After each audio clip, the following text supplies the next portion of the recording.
আজকে কার্য উপদেষ্টা কমিটির প্রথম বৈঠক হয়েছে।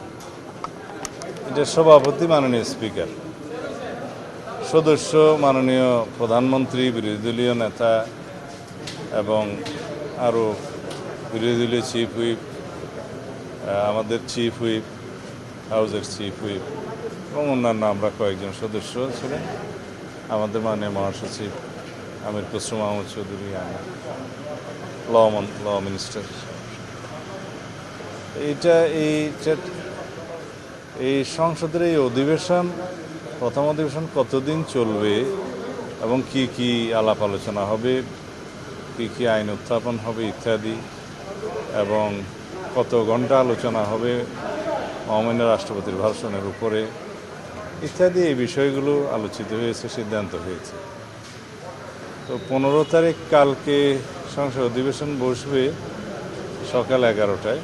রোজকার সাধারণ খাবার এখন হবে অসাধারণ। প্রাণ স্বাদের মশলা, স্বাদ বাড়ায়, ঘ্রাণ ছড়ায়। তারপরে 16 তারিখ থেকে মুলতবি হবে, মানে 15 তারিখের পরে আবার সংসদ বসবে আগামী 29 তারিখ মার্চের, ঈদের পরে, এবং পরে এপ্রিল মাস পুরোটাই জাতীয় সংসদের এই অধিবেশন চালু থাকবে। এই সিদ্ধান্তগুলো হয়েছে। মানে 30 তারিখ পর্যন্ত সূচির মধ্যে কি কি ছিল, মানে এগুলোই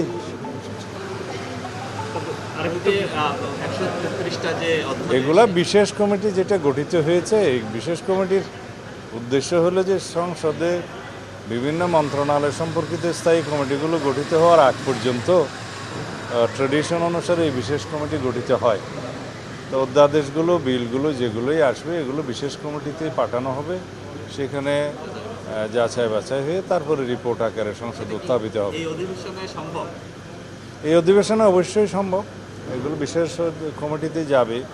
এটা কালকেই প্রস্তাব উত্থাপিত হবে, ল মিনিস্টার উত্থাপন করবেন। তারপরে বিশেষ কমিটিতে এগুলো আলাপ আলোচনার পরে রিপোর্ট আকারে সংসদে পেশ করা হবে। এটাই নিয়ম।